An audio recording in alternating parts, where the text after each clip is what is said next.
Welcome to the Brave New Wealth podcast. I'm your host, Julienna.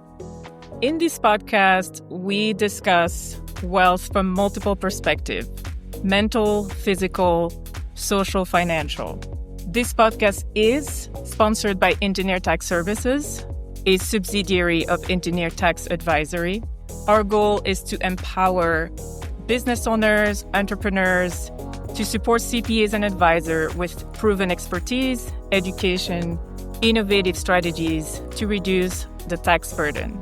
In each episode, I will bring to you experts in their fields who will share with us their wisdom with the hope of helping us all elevate our status, whether it's in our business, in our personal life. So I'm really excited today to have a friend and someone I truly admire, Vince Poscente. And I will go ahead and cheat a little bit because his bio is quite hefty and very impressive. So Vince is a highly sought after keynote speaker, known for his expertise in accelerating extraordinary goals, resilience, and overcoming obstacles. His insights are particularly relevant to today's business challenges of attracting and retaining great talent. With a background spanning from recreational skier to Olympic athlete in just 4 years, Vince brings a unique perspective to achieving remarkable results as an award-winning sales and marketing executive with a real estate investment service. He understands the demand of world-class organizations aiming to be bigger and better. Vince holds a master's in organizational management and is a serial entrepreneur. Being the youngest person to be inducted into the USA and Canadian Speaker Halls of Fame, he knows firsthand the role of innovation, persistence, and fearlessness in achieving big goals. His expertise extends to being a New York Times bestselling author of 9 nonfiction books focused on self-help and business growth, as well as a leader and participant in 6 Himalayan expeditions.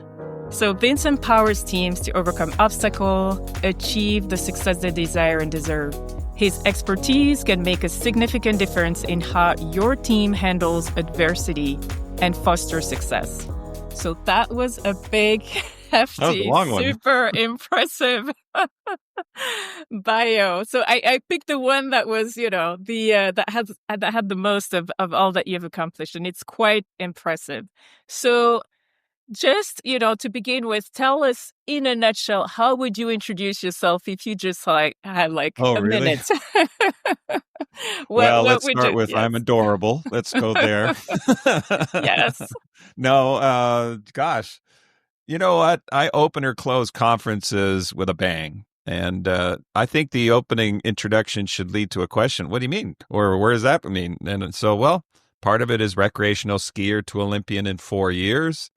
But in that time, I learned strategies to help sales folks accelerate their goal acquisition, or leaders actually get everybody focused, dialed in, so they really are invested in the projects they're working on. So, yeah. I think that summarizes it.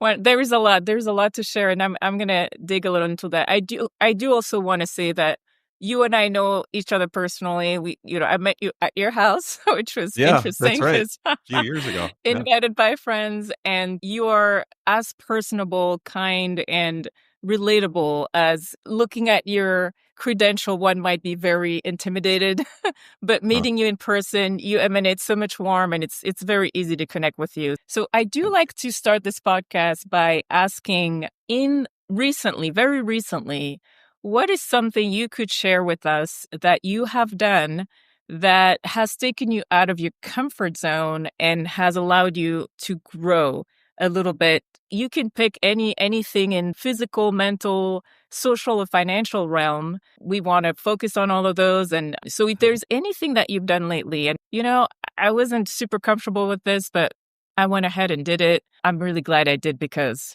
now, something happened out of it. You know what? The first thing that came to mind is my next book. And this will be my 10th book, by the way. Mm-hmm. But the thing with a book is, if you've written multiple books, you just, it's, I think, kind of like having a baby. I mean, you go, that was such a bad idea. Like it changes your body and you're just going, oh my God, get this thing out of me. And then you get amnesia and you go, I think I'll do that again. So here I am writing my next book, and it's intimidating because it's not an article. It's not a thesis. It's a book. It's 60,000 words that don't fall over each other, that the concepts have the reader go, oh, man, I hadn't thought of it that way. So very high expectations because I've written other books and I wanted to be better than any other book I've written, So that's the working title is called Confidence on Command.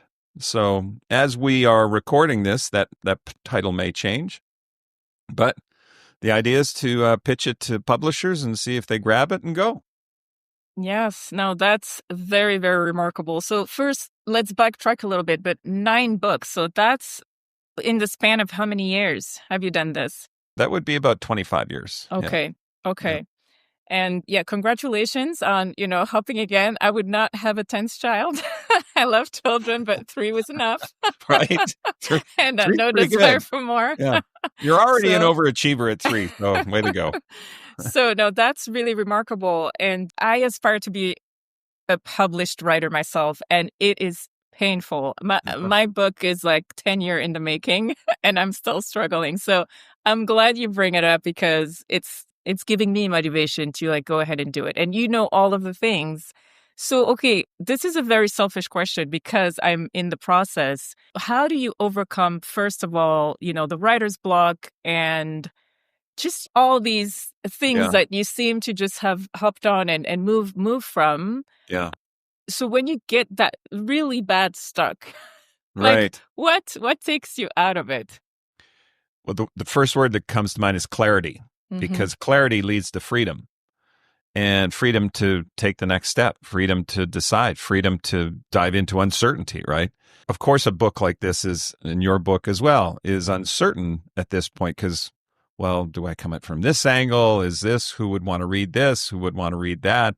So the process, you've heard the typical advice to get past writer's block is just start, just write anything, write crap if you want, but don't stop yourself from that, because from that, you'll then iterate and go, oh, wow, that's an interesting idea. The book proposal, for example.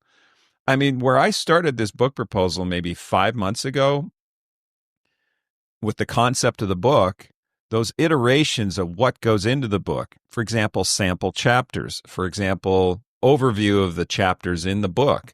I learned something from Diana Boer, and it's she's written 51 books, I think. And Diana has this idea wheel almost, right, where she'll put in each spoke of the wheel is a chapter. And then there's branches off each spoke, which was, if it was a chapter about, let's say, consistency, then I would have stuff on there that would be persistent, overcoming fear, making sure that you're aligned, all those different things that might be a part of that. And then taking that spoke and then making that its own page and do the idea wheel again, where at the center is the chapter title. And then the branches that we talked about are the spokes. And from that, then you put, I'd put a story about the first time I rode a bike, and I put in some research about the Japanese term Kaizen or whatever. So, but, who started Kaizen? Who was the originator? What years was it? So then you do a bit of research. And what you do is take the map of your book and then transpose it into a Word document. From that Word document, then when you hit the section on first time I rode a bike, that story. So you don't have to flesh it out in your outline. But in the outline, then Kaizen, for example, you would do the research, who started it, the Japanese, why they did it back in the 50s, and flesh out that information in your own words in the outline. So every outline I've ever done has been well over 100 pages. 150 pages is not uncommon in the outline. But in the outline, then you write to the outline. You start at chapter 1, word number 1, and then you just look at the outline and then flesh out the book on a Word document. And once you get to all that, then you're in this space where you've written the whole book. The rule is don't look back. Just keep writing, keep writing. And you may want to edit and you go, oh, should I have said it that way and reread it? Don't do that. Give Okay. that to an editor. Make that somebody else's problem, which is what I've always done. That's awesome advice. Yes, and we'll talk some more about this because Yeah. I have a lot of questions. But this is great. Thank you so much. So you have many talents, and we don't have all day to talk about all of them. So first, before we go into what you do now and what you enjoy doing and how you help everyone, I was also the first time, like a couple of years ago when we met, I kind of Googled you and look what you did. And I was just very fascinated with your stage presence and presentation. So Uh-huh. I'm curious to know, because I am actually surrounded with a lot of people who are wanting to do more public speaking, Oh, want yeah. to get out there. And I mean, you saw me right before we started this podcast. I'm completely technology like handicapped. And that alone makes me, I'm more comfortable having a conversation Like this. live in a room than having Okay. to fiddle with all that. But so with public speaking, as you know, a lot of people have issues with that. They want to do it, but it's too scary. So what would be some of your advice, being and anyone who will listen to this podcast today? I encourage you to just Google Vince Poscente, go on YouTube, just find out what he's done because it's quite impressive. But how did you develop that? How did you develop that confidence, that Mm-hmm. presence, Mm-hmm. being on stage very comfortably with thousands of people in the room, jumping around, doing all that you do? Like how did that come about? Well, let me start with that. If I showed you video of the first couple speeches I gave, because I showed them to others when I do speeches for speakers and help them, it becomes very clear I had no idea what I was doing. Right. And there was a session, oh gosh, his name escapes me now, but he told a story and got to the end of the story, 2-minute story, and he says, what you don't know is Mark over here was recording how many times I said I and me, Okay. and he recorded how many times I said you or your. So Mark, and he said 32 times I and me's and 1 you or your. And he says, now I'm going to share with you the exact same story, but I'm going to change the language to include you and your language instead of just being about me. And he recreated the story and brought everybody into an experience. Instead of it, I did this, I did this, I did this, and then I did this, and maybe someday you could be like me, which is what most speakers do, right? Instead, to bring somebody into the experience of, for example, I used to start my story by going, at the age of 26, I'd never ski raced before. At the age of 30, I was vying for the gold medal in the Olympic Games. What I learned are many strategies that can accelerate goal acquisition versus now the way I open it. If you check out my video on vincepascente.com/video, you'll see that I go, you're standing on the side of a 40. This is how I open. You're standing on the side of a 42-degree slope. You're going to go 0 to 60 miles an hour in 3 seconds, up to 125 miles an hour in 8 seconds. You're wearing a skin-tight rubber suit, a Darth Vader-style helmet. You're nervous. Your mouth is dry. And you look at the starter. The starter says, ready, go. Okay, so I changed the language from it being about me to being about the experience that you have. And guess what? You never forget an experience. You can take a bucket of content. You could be an expert in a category and dump it on their head like a professor did in college. But how much did you retain, right? Versus if I shared with you a story and Velcroed that content to that story, you've experienced the story and the content. You've experienced something that you've internalized. You'll forget where you got it from because you had an experience. And it's so important to use language that makes the listener somebody that's not just an observer of what you're talking about, but somebody that's experiencing it. And that's when everything changed in my speaking business. I mean, it just exploded. And I will add one thing for anybody that's nervous about speaking. There's a part of the brain called the amygdala, and it triggers either one of 3 things: freeze, flight or fight. And if you have any of those responses on stage, you're going to fail.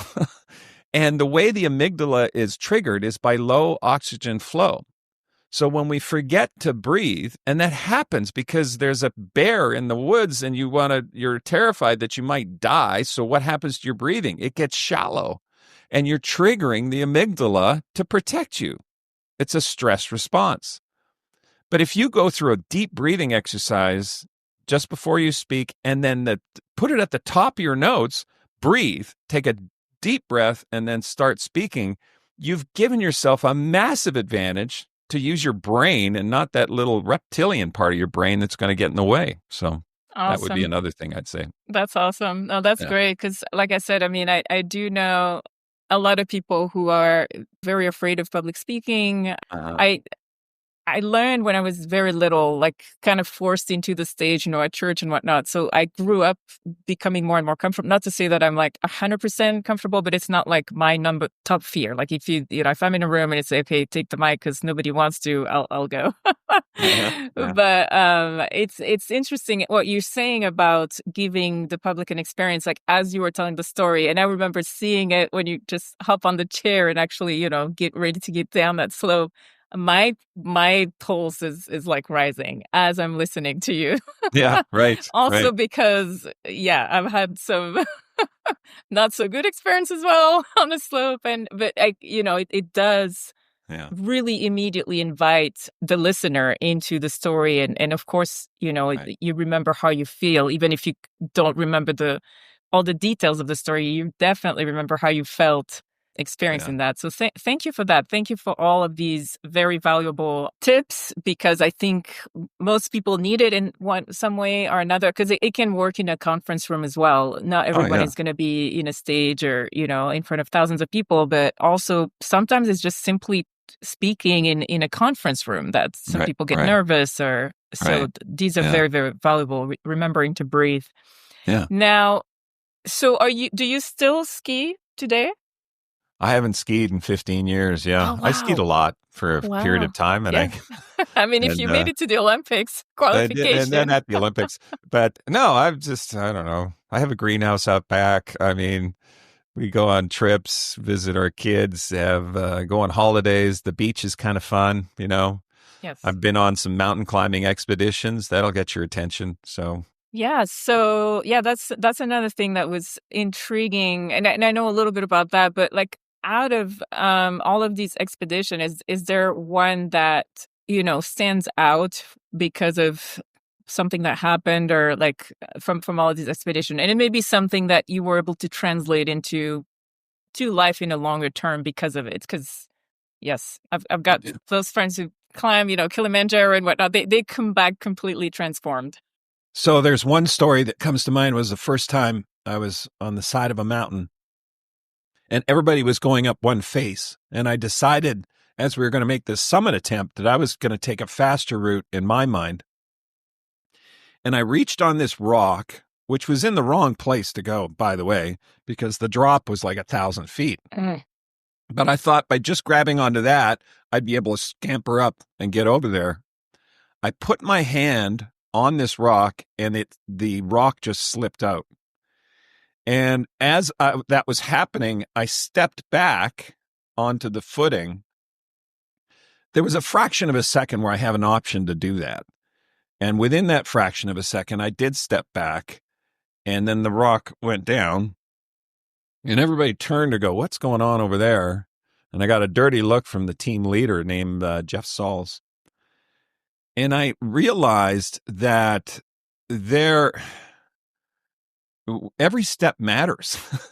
Absolutely every step matters as you climb to wherever you're headed.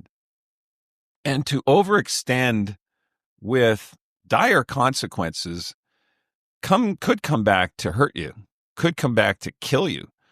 And I realized that to think before I act, to also, we don't have as much time to act today, meaning there's less and less time to make great decisions.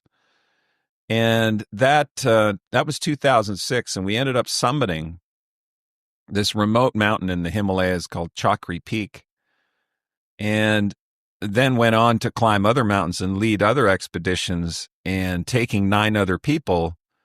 That story is one that I share with him every time, because it you know, things could go sideways. And with novices in this situation, or people that have, it wasn't none of them were technical climbs. The idea behind being very measured, very deliberate, and staying together as a team is crucial, is absolutely crucial. So that's a quick one. Well, thank you so much for sharing this. Yeah, I mean, what a life lesson on so many levels, and we don't have time to expand. I wish we had like a whole hour or 2 hours to discuss this, but now, looking at your whole experience, really throughout, I can see how so much of this is applicable, in a boardroom, in family situations. I mean, it's so applicable on so many levels, and I can see how you're coaching, because I'm think you're still coaching to this day, correct? Yeah. Mm-hmm. Yes. Executive coaching mostly. Yeah, that and would speech be coaching. So with the little time we have left, could you tell us what is your focus today professionally? How do you help business entrepreneurs with the skill set that you have gained throughout the years? Right. And maybe with that, if you could share maybe one short story where the implementation of what you had taught brought on, something maybe a little extraordinary. Not. Yeah. Mm-hmm. I would say, Julienna, that in the coaching that I give, that I think coaches tend towards, what's your goal? What's your target? What do we want to head towards? And I believe that clarity does need to be anchored, but we're better off anchoring it to a question. And what I mean by that is a course I took way back where I was struggling, and the marriage was failing, and I was after the Olympics, and I was a perfectionist, and I defended perfectionism. I thought, of course, if you aim for perfection and you don't get quite there, who said it? I forget who said it, but you aim for the moon and you'll end up in the stars, kind of thing. So Norman Vincent Peale said that. And it was at the side of the ocean I realized I'd never given myself a break, that nothing was ever good enough. And I remember a finger painting when I showed my mom, and she said, "It's perfect." And I went, "No." Well, I was 6 years old. I said, "No, it's not." My finger went off the edge of the page. And so silently, it was kind of torturing myself with this. And the advice I give in the coaching now is to have a question. And a question in this case that I've made every decision based on ever since then is, how will I serve with love? There may not be an immediate answer, but there's certainly an action we can take in our question.